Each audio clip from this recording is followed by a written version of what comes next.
intanto cosa pensi di questa iniziativa qua a San Daniele? La società vuole fare un omaggio, vuole far conoscere un po' la Beh, cultura. credo che sia l'aspetto più importante del territorio, nel senso che l'Udinese con il posto cerca sempre il richiamo del territorio. Quindi sta dando molto, spiegando l'immagine della luce e mi piace molto il fatto che non si fermi soltanto all'aspetto calcistico, per cui è un discorso molto più complesso. Credo che sia un fatto assolutamente unico.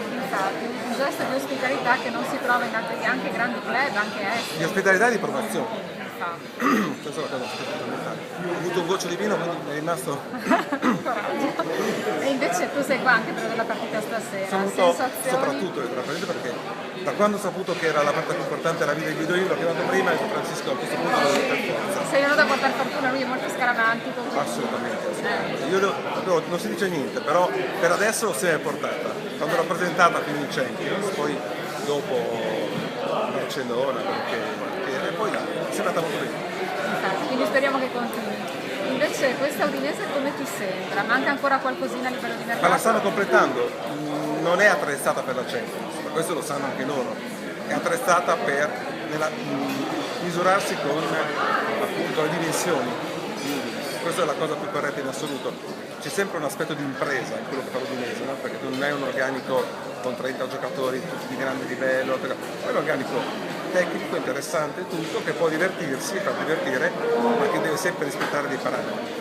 Dove secondo te dovrebbe prendere ancora qualcosina? Perché adesso la società è attiva sul mercato, sta Ma cercando io di... va bene a prendere una punta che venga a fare ombra a Totò, nel senso che Totò se ha un raffreddore molto forte, non capita mai, non può non essere sostituito, lui è l'insostituibile dell'Udinese evidentemente, quindi un'alternativa come poteva essere Floro lo scorso anno, ho letto di Rocchi, mi sembra una scelta molto corretta, e poi a centrocampo un altro giocatore. Quindi due, in realtà due figlie. Secondo me sì, però ti ripeto, sempre da Udinese.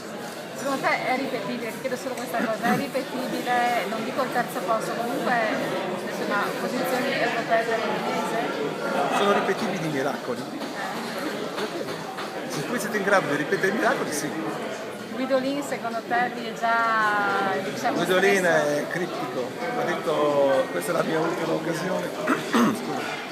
Quindi vuol dire tante cose. Sì, perché parlava di ultima occasione probabilmente per la Champions, però per l'Europa secondo me lui ci spera sempre, ci punta sempre. Beh, in Europa ci sei comunque.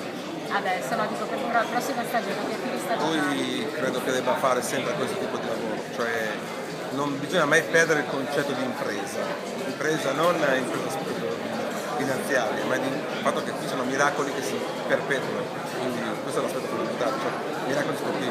Se ce la fa lo faranno santo. San Francesco esiste già, Beh, lui potrebbe essere miracoli del genere, no? San Francesco da Castelfranco. Ecco, infatti. Grazie. Grazie a te.